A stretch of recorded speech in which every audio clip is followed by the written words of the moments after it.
قسم کا کیس عمران خان کے خلاف بنایا گیا، ان کو جج بھی ویسا ہی ملا تھا۔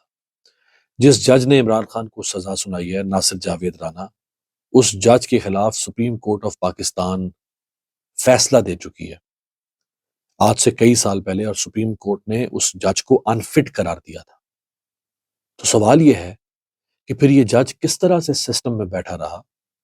یہ اس زمانے میں سول جج تھا، یہ پروموٹ ہوتا ہوتا سیشن جج کیسے بن گیا؟ اس کا نام تو ہائی کورٹ کے لیے بھی سامنے آ رہا تھا۔ تو وہ کون سی طاقتیں ہیں اس ملک کے اندر جو ایسے ججوں کو بچا کے رکھتی ہیں کہ کل کو ہمیں ان کو استعمال کرنا پڑا تو ہم انہیں استعمال کریں گے، ان کی خامیوں پر پردہ ڈالتی ہیں، ان کی خامیوں کے باوجود ان کو پروٹیکٹ کرتی ہیں، اور پھر اس پروٹیکشن کے ذریعے سے ان کو بلیک میل کیا جاتا ہے کہ تم ہمارے کام کرو، ہم تمہیں بچا کے رکھیں گے، ہم تمہاری نوکری بچائیں گے، تم ہمارے حق میں فیصلے دو۔ ایسا تاثر کیوں آ رہا ہے اس کیس کے بارے میں؟ جو کچھ اس جج کے بارے میں سپریم کورٹ کے فیصلے میں لکھا ہوا ہے، متی اللہ جان نے ایک وکیل صاحب کا انٹرویو کیا، اور اس وکیل نے سپریم کورٹ کا فیصلہ، جس فیصلے میں اس جج کا ذکر ہے، وہ فیصلہ پڑھ کے سنایا ہے۔ یہ دیکھیں اور پھر آپ فیصلہ کریں کہ یہ کس قسم کے لوگوں کو لے کر آتے ہیں، چاہے وہ قاضی فائز عیسیٰ ہو، چاہے وہ امین الدین خان ہوں، چاہے وہ عامر فاروق ہوں۔ یہ کیسے ججز ہیں نچلی عدالتوں سے لے کر اوپر تک کی عدالتوں کے، جو ایسے فیصلے کر رہے ہیں جس سے ایک جماعت اور اس جماعت کا لیڈر مسلسل عدالتی بربریت کا شکار ہو رہا ہے۔ قانون کی نظر میں اور قانون کے تحت جو ہے کسی بھی شخص کو ریمانڈ کو بغیر اس کی ابسنس میں ریمانڈ نہیں دیا جا سکتا، مطلب عدالت میں پیش کرنا ضروری ہے ریمانڈ کے لیے، لیکن ابھی بابل خیری کو نہیں پیش کیا تو اس وقت جج کون تھے؟ اور یہ جو کیس چلا وہ ناصر جاوید رانا صاحب سول جج تھے اس وقت، ایک فرسٹ کلاس کے، وہ ان کی عدالت تھی۔ سپریم کورٹ نے جب سو موٹو لیا، اس کے اوپر تمام پروسیڈنگ ہوئی، تو اس کے بعد سپریم کورٹ آف پاکستان نے ایک فیصلہ دیا۔ میں اس کا اردو میں ترجمہ کر دیتا ہوں کہ جو میجسٹریٹ تھے، یعنی سول جج جو تھے ناصر جاوید رانا، یہ 2004 کی بات ہے، انہوں نے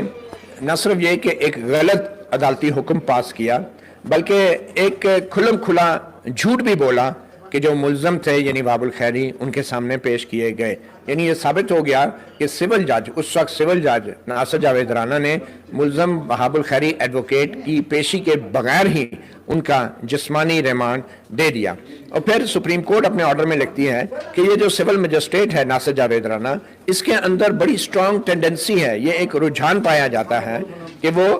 کمیٹنگ اینی مسچیف، یعنی کوئی بھی غیر قانونی کام کرنے کا ایک رجحان پایا جاتا ہے۔ اور یہ جج جو ہے ناصر جاوید رانا، یہ ایبسولوٹلی انفٹ فار جوڈیشل سروس، اور یہ جو جج ناصر جاوید رانا ہے یہ کسی بھی عدالتی عہدے کے لیے مکمل طور پہ نااہل ہیں۔ یہ سپریم کورٹ کا آرڈر ہے، اور پھر یہ بھی کہا گیا ہے کہ اس سپریم کورٹ کے آرڈر کے ذریعے سپریم کورٹ نے سول جج ناصر جاوید رانا کے جو تمام عدالتی اختیار تھے وہ مکمل طور پہ واپس لے لیے، اور یہ ہدایت بھی کی کہ اس سول جج کی جگہ کسی اور سول جج کو تعینات کیا جائے، اور ساتھ ہی ہائی کورٹ کو یہ حکم دیا گیا تھا کہ سول جج ناصر جاوید رانا کے خلاف قانون کے مطابق کارروائی کی جائے اور ان کے خلاف مزید ایکشن لیا جائے۔ جس شخص کو جج ہی نہیں ہونا چاہیے تھا وہ شخص جج بنا رہا، وہ شخص پروموٹ ہوتا رہا، اور وہ شخص آج عمران خان کے خلاف استعمال ہو گیا، یا وہ شخص آج عمران خان کے خلاف فیصلہ کر رہا ہے۔ اس فیصلے کی سینکٹی، اس فیصلے کا تقدس کہاں باقی رہا جب جج اس قسم کا ہے جس جج کے خلاف اس کی اپنی عدالت فیصلہ کر رہی ہے؟ تو اس ریاست کو ایسے ہی لوگ چاہیے ہوتے ہیں۔ اب آپ کو سمجھ آ رہا ہے کہ اس ملک میں پولیس، بیوروکریسی، جج، سیاستدان کیوں ان کا کریکٹر خراب ہو